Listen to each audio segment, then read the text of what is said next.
Hey, so I've been wanting to do a video on parasocial relationships for a while now.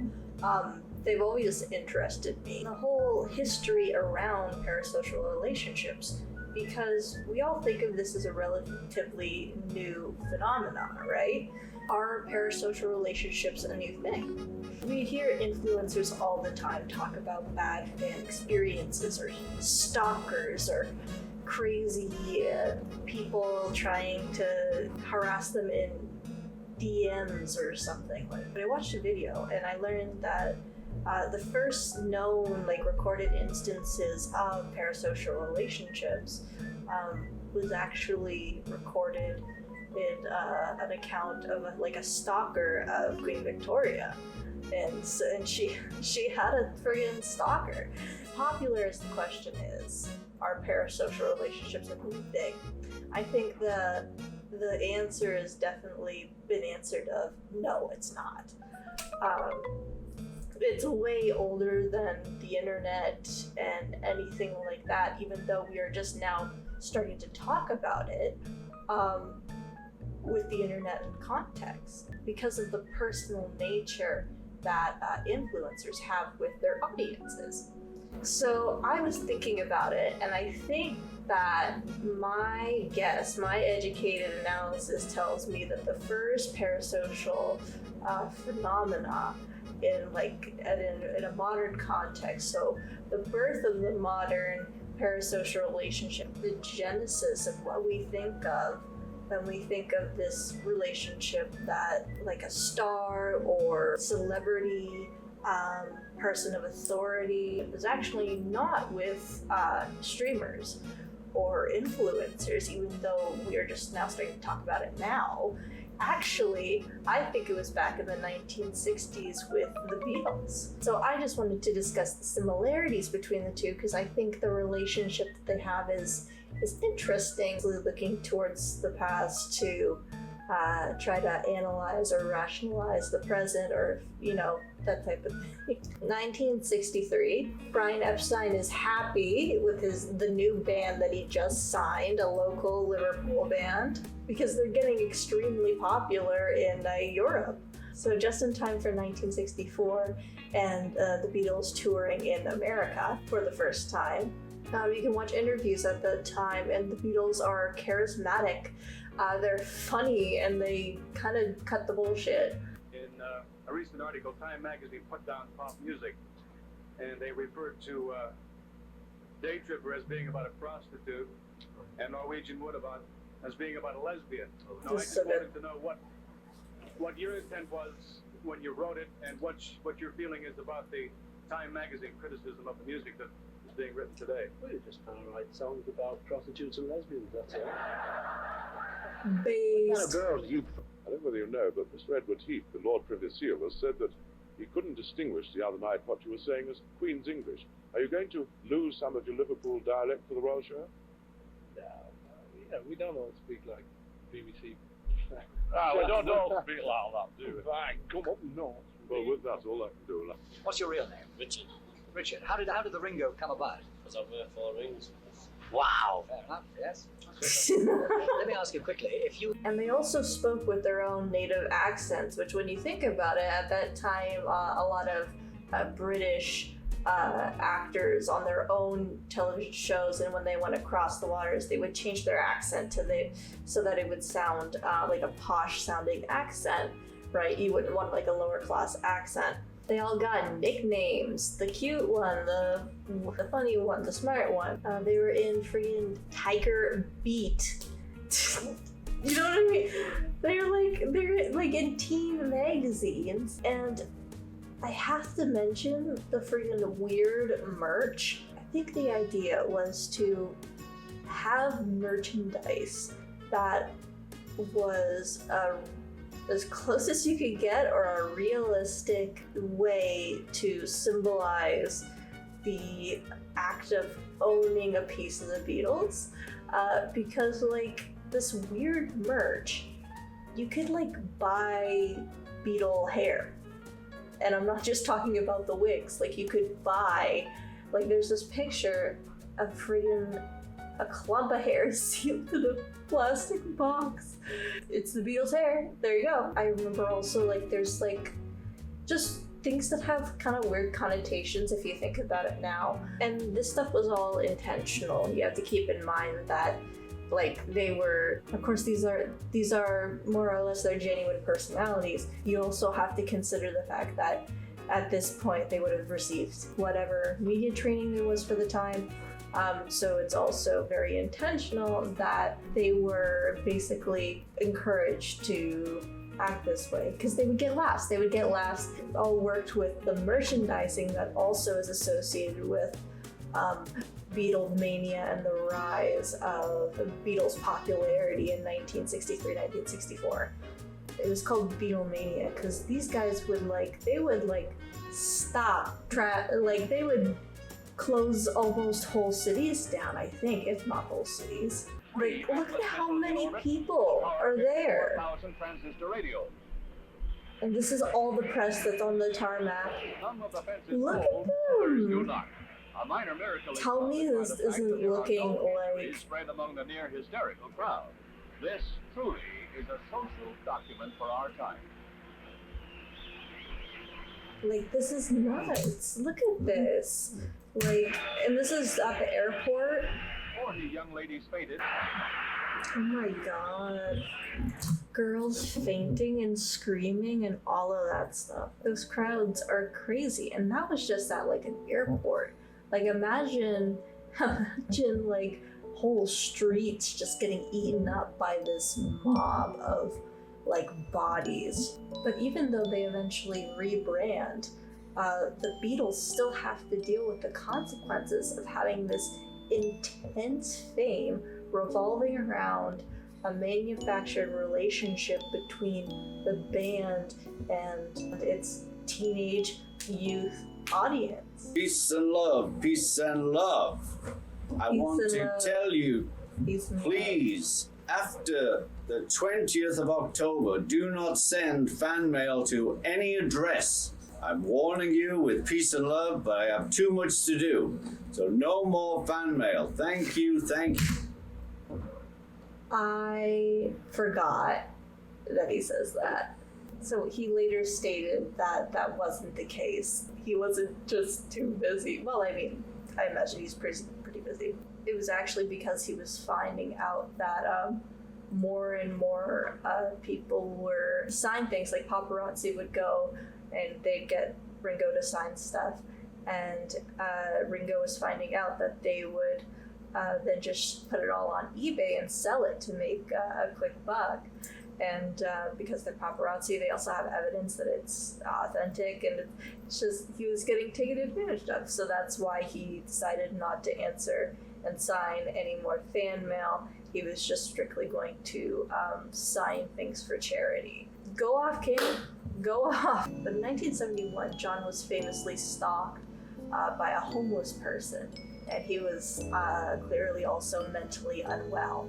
And he was confronted at John's home after he had been living there for like 2 weeks. And he was convinced that John's songs, and the Beatles songs, were like John speaking to him, the homeless guy.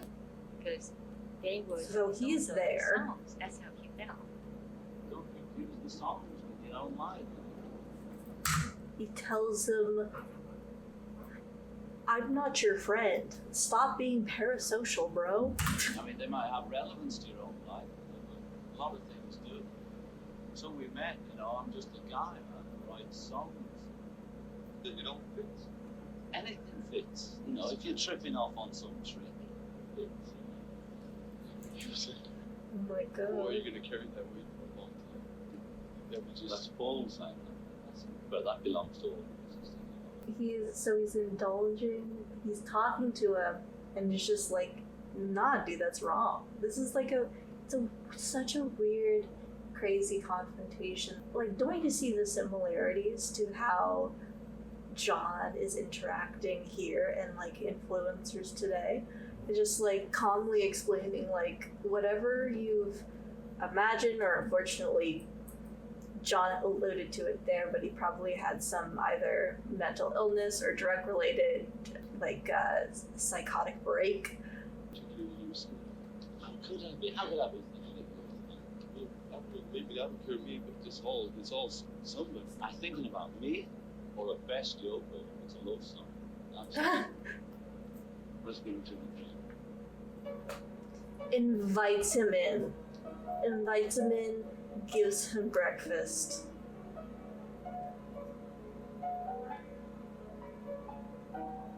Just wild. I mean, I don't want to be disrespectful, but holy crow, could have fucking died. Of course, in 1980, John was assassinated by an infamous murderer, and he actually posed as a fan earlier in the day to get like close to John before the murder. The last picture of John Lennon alive was actually taken that day when the guy asked him for an autograph, and he is pictured. He's in the background of the picture. George also was attacked. He was almost assassinated by a former fan during a home invasion in 1999, who was at home with George when the break-in happened. She actually managed to fight this guy off of George while he was attacking him, literally trying to beat this guy off with literally using a lamp to fend this guy off who is stabbing her husband.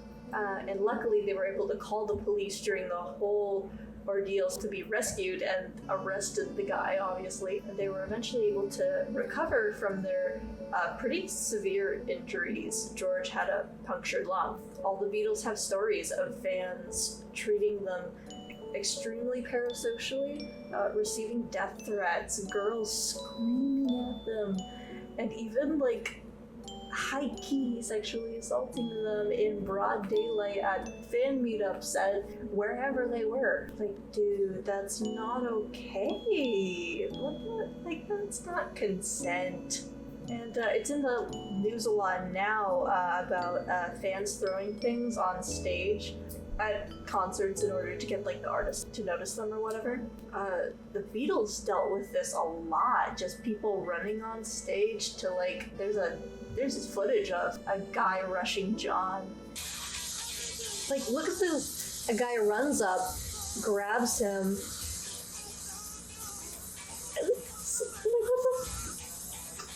like, security on that one was just non-existent. But also, there's kind of a funny story, if you're a Beatles fan, you know it, where George, after stating in like a teen fan magazine that his favorite candies were jelly babies or jelly beans, fans would pelt them on stage at them, and of course they're like jelly beans, so they're gonna go in eyes, instruments, mouths, they're singing. And then the next instant he went back on it. I do not like jelly beans anymore. So even though this is the 60s that we're talking about here, I think the type of fame and the type of fan behavior surrounding the Beatles is extremely important to modern parasocial relationships between celebrities and influencers. The relationship is very similar in nature, and you can see the similarities between them. Accessibility is the same between the Beatles and their persona being so accessible to their audience, and influencers or streamers, and how they also have a persona that is perceived as authentic. Because today's parasocial relationships are absolutely the most intense when we are talking about influencers and online social media personalities. Influencer content, as opposed to like an artist's music or a movie role, is inherently more inviting of a parasocial relationship through multiple aspects of their occupation, kind of what's built into the job, and persona, how they choose to showcase themselves online. Fans usually create fan-based names. There's Lead Bugs, Love Cubs, Hasanabi heads. And if you think about it, we had Beatlemania, the fandom surrounding the Beatles. Some influencers describe how they actually avoid phrases like, I love you guys, and fans are my friends, because a lot of content creators found that they unknowingly will say these things to encourage fans to feel connected. But these phrases also still facilitate a parasocial relationship. In fact, Paul McCartney even attributed early Beatles' success through their innovatively personal lyrics to their audience. Said all of our stuff had personal pronouns in the titles. First single, Love Me Do. Second single, Please Please Me. Next one, From Me to You. We managed to get 2 of them in that one. Oh my god. Then came She Loves You and I Want to Hold Your Hand. It was all very personal, so that we were reaching whoever was listening to the song. Also, fans who are unhealthily parasocially attached to their favorite streamer or comfort content creator, they do not understand how to interact with their comfort streamer in a way that isn't antisocial. What I mean is, you're not a bad person. If you get nervous when you're interacting with your favorite comfort streamer, you are if you think that makes you entitled to their energy and time. Everyone screenshots a notification of a star or a content creator liking your tweet, and chances are if you send something to an influencer's P.O. box, they'll be just thrilled. But deranged fans or people who are parasocially attached will send bomb threats, dox personal info, spam their inboxes, or honestly anything physically or mentally hurt their favorite streamer, all with a screen and the power of the internet. And that's all if just the parasocial relationship is challenged. It's this weird thing where fans who are parasocially attached love to control their favorite content creator.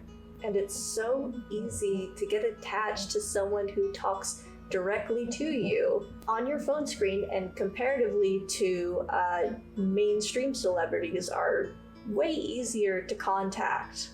Because to be honest, it makes me worry a little bit, but who knows, maybe more influencers will just move to the middle of nowhere.